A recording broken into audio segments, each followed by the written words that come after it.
इस बिहार में आज तक आज़ादी के बाद जो नीतीश कुमार जी काम किए 2005 के बाद 2005 के पहले बिहार की स्थिति क्या थी, जो 50 किलोमीटर रोड चलने के लिए भी भर दिन लगता था।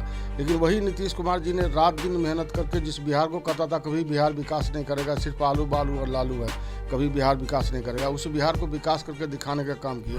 कोई भी व्यक्ति एक दिन में पहला कैबिनेट में कोई भी व्यक्ति 10 लाख रुपया 10 लाख रोजगार नहीं दे सकता। देखिए, विपक्ष का काम है हमेशा जनताओं को उत्तेजित करना, लेकिन तथ्य पर आधारित बातें होनी चाहिए। जिस तरह से रोजगार की बातें उन्होंने चुनाव में कहा।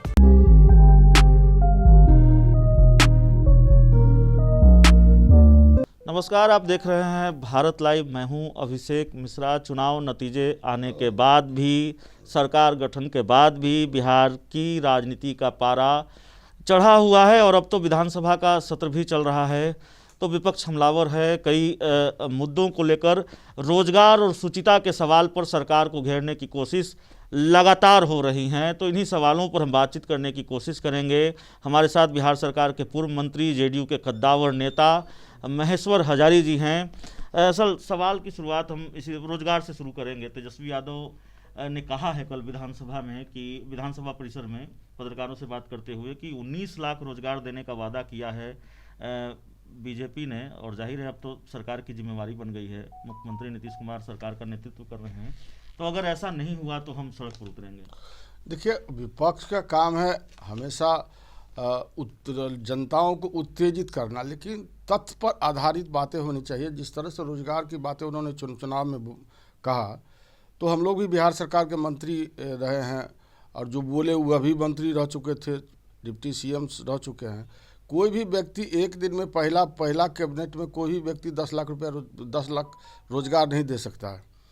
तो ऐसा तो मान लीजिए चुनावी स्टंट था, चूँकि चुनाव में इस तरह की बातें करके और युवाओं को लुभाना और युवाओं के अपने तरफ मुखातिब करना, यही उनकी काम थी। लेकिन इस बिहार में आज तक आज़ादी के बाद जो नीतीश कुमार जी काम किए 2005 के बाद 2005 के पहले बिहार की स्थिति क्या थी, जो 50 किलोमीटर रोड चलने के लिए भी भर दिन लगता था।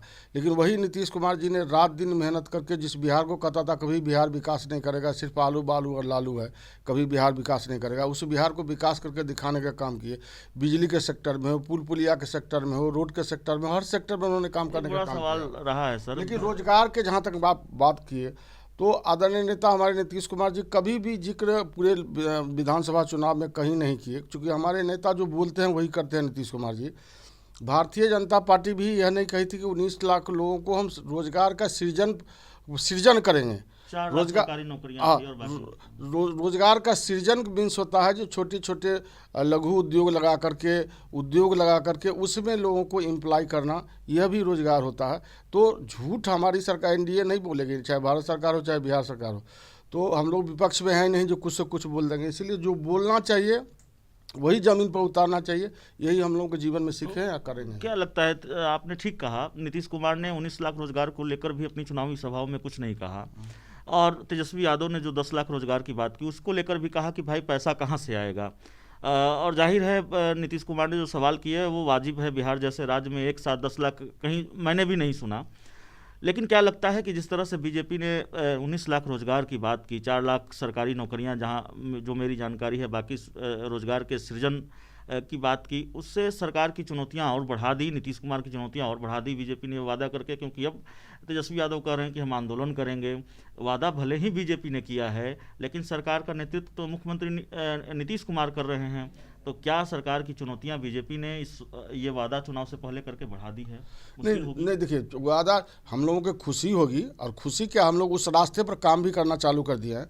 आदरणीय नेता नीतीश कुमार जी ने ओथ लेने के बाद तुरंत जितने भी हमारे विभाग है, सभी विभागों को जो अद्यतन स्थिति है, क्या कितनी रिक्तियां हैं, कहाँ कितनी संविदा पर बहाली हुई, कितनी संविदा पर बहाली होने वाली है, सारी के सारी जानकारियां हर विभाग से मांगी गई है। हम लोग उस पर काम करना चालू कर दिए हैं। उस जो जहां जितनी भी वैकेंसियां होगी, हम अपने वित्तीय स्थिति के अनुकूल सब जगह हम लोग काम करना चालू कर दिए। लेकिन सरकार की चुनौतियां सर दूसरी भी हैं।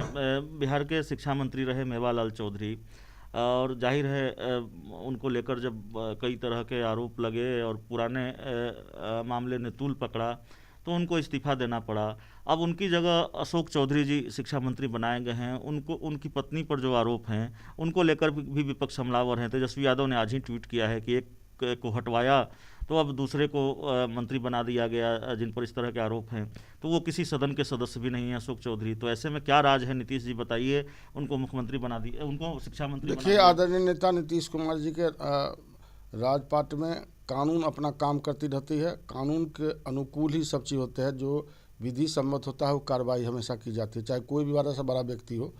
तो नीतीश कुमार जी कभी भी इससे कंप्रोमाइज़ नहीं करते हैं। इसलिए कानून अपना काम कर रही है, उसमें कोई इंटरफेयर हम लोग नहीं करेंगे। जो नियमता होगा, विधि सम्मत होगा, वह उस पर कार्रवाई होगी हर हाल में। लेकिन दूसरी बात, जहाँ तक आप रोज़गार की बातें बता रहे थे, तो हम लोगों ने उस पर, हमारी सरकार ने उस पर काम चालू कर दी है। और हम चाहेंगे कि हमारे यहाँ जितने भी रोज़गार सृजन होगा, जितने भी हमारे बेरोजगार छात्राएँ हैं, हमारे युवक हैं, सबको रोज़गार लगे। रोज़गार सृजन में हम लोग भी काम करेंगे। इस पर फर्स्ट प्रायोरिटी रहेगी। दूसरा प्रायोरिटी हम लोग किसानों से वादा करके आए थे कि हर खेत में हम लोग पानी पहुंचाने का काम करेंगे। उस पर भी हम लोग काम चालू हो गया है। एक आखिरी सवाल है सर आपसे, चिराग पासवान को लेकर है, एलजेपी को लेकर है। दिवंगत नेता रामविलास पासवान के निधन से जो सीट खाली हुई है राज्यसभा की, अब लोजपा उस सीट पर दावा ठोक रही है कि रीना पासवान को राज्यसभा भेजा जाए उस सीट से। लोजपा के कई नेताओं का बयान सामने आया है। जो मेरी जानकारी है और बिल्कुल जो गणित है, संभव नहीं है कि जेडीयू अगर समर्थन न दे तो एलजेपी उम्मीदवार, अगर एलजेपी को खाते में यह सीट जाती है, उम्मीदवार बनाया जाता है, तो जेडीयू के समर्थन के बिना संभव नहीं है कि एलजेपी का उम्मीदवार राज्यसभा चला जाए। समर्थन देंगे लोजपा उम्मीदवार? देखिए, सबसे पहले तो जिस तरह से लंगा नाच किया गया लोक जनशक्ति पार्टी के द्वारा बिहार में, और जिस तरह से वोट कटवा की राजनीति की गई, जिसके कारण हम लोगों को जनता दल यूनाइटेड के 45 सीटें कम हो गई, और उसमें बहुत सारे लोग की संलिप्तता थी, जिसके कारण हम लोग जो चुनाव लड़े उसमें भी काफ़ी कठिनाई हुई। तो जो स्थितियाँ थी उसके अनुकूल तो हम भारत सरकार से और आदरणीय प्रधानमंत्री जी से मांग करते हैं, भारत सरकार से, कि जल्द से जल्द जो हमारा एनडीए है, एनडीए गठबंधन से एलजेपी को तत्काल हटाया जाए। जिस तरह के उन्होंने काम किया है बिहार में, ये बहुत ही दुखद है और इस पर तुरंत विचार करना चाहिए भारतीय जनता पार्टी के, और शीघ्र ही निर्णय लेना चाहिए। समर्थन की बात कहाँ से आती है? उसको तो एनडीए से तुरंत तत्काल हटाना चाहिए। केंद्र में अगर मंत्री बनाए जाते हैं चिराग पासवान, तो क्या बीजेपी और जेडीयू की जो दोस्ती है वो सहजता से आगे बढ़ पाएगी, या फिर रिश्ते असहज होंगे, रिश्ते तल्ख होंगे? नहीं, स्वाभाविक बात है। जब जो व्यक्ति हमको हराने का काम किया, जो व्यक्ति एक से एक बात सीनियरिटी जूनियरिटी भूल गया। हमारी संस्कृति में, रीति रिवाज में, हम लोग मिथिला के वासी हैं, और सीनियरिटी जूनियरिटी बहुत बड़ी चीज़ होती है। जिस तरह से उनकी व्यवहार रही, जिस तरह से भाषा का प्रयोग किया गया, ये बहुत ही दुखद रहा। राजनीति में ऐसा नहीं होना चाहिए। राजनीति में कोई कितना बड़ा भी आदमी में हो जाए तो सीनियरिटी जूनियरिटी का हमेशा ख्याल रखा जाता है। सारे के सारे लोग ताक पर कानून नियम रख दिए गए, तो इससे हम लोग बहुत दुखी हैं। और मैं मांग करता हूं, भारतीय जनता पार्टी चूँकि हमारे एनडीए के सबसे बड़े एलाई पार्टी है, इसलिए तत्काल उनको एनडीए गठबंधन से अलग करना चाहिए। तो हमारे साथ बिहार सरकार के पूर्व मंत्री महेश्वर हजारी जी थे, जेडीयू के कद्दावर नेता हैं और बिल्कुल बेबाकी से अपनी बात रखते हैं, सवालों के जवाब देते हैं। और जो सवाल थे जेडीयू को लेकर, जेडीयू के मंत्रियों को लेकर, और जो सबसे बड़ा सवाल है चिराग पासवान को लेकर, कन्फ्यूजन अब भी है, सस्पेंस अब भी है, क्योंकि चिराग पासवान बिहार एनडीए से तो बाहर कर दिए गए, लेकिन केंद्र की एनडीए में हैं नहीं हैं। बयान सामने आता है बीजेपी नेताओं का, कुछ लोग वकालत करते हैं कि उनको केंद्र में मंत्री बनाया जाना चाहिए। तो इन सवालों पर हमने बातचीत की, और इस बातचीत से बिहार की सियासत की जो आने वाली तस्वीर होगी उसको समझना बहुत आसान हो गया है। तो इस इंटरव्यू को खूब से खूब शेयर करें।